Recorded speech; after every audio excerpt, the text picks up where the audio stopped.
कुणाचा ऐकून नाही तर स्वतःचा अनुभव सांगतो. 2014, 15, 16 आणि 17 हे 4 वर्ष मी स्वतः MPSC UPSC करणाऱ्या मुलांसोबत राहिलो. त्यांचं आयुष्य खूप जवळून बघितलं.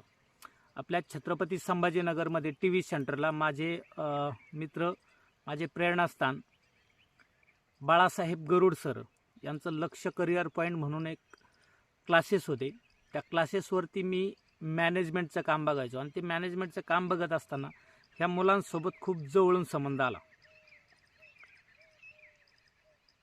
बहुतेक मुलं हे गावाकडचेच होते बरं का.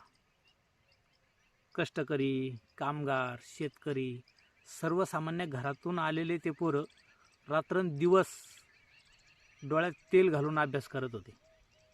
बऱ्याचशा जणांची घरची परिस्थिती एकदम हालाकीची राहायची. तो सुद्धा अनुभव आहे की गावाकडं काही माणसं असे आहे ना, तर स्वतः नवे कपडे घेत नाही, नवे बूट घेत नाही. अहो, नव्या बूट जाऊ द्या, बुटाचं तळ फाटून तळपायाचं कातडं निघूस तर काही बाप बूट घेत नाही. पण आपल्या लेकरांना दर महिन्याला पैसे पाठवतात आणि ते सुद्धा लेकरं आपल्या बापाच्या पायाला पडलेल्या भेगाची जाण ठेवून रात्रंदिवस अभ्यास करतात. ते दिवस आजही आठवतात. रात्रीच्या 3-3 वाजेपर्यंत काही मुलं अभ्यास करायचे. एकच वेळ जेवायचे.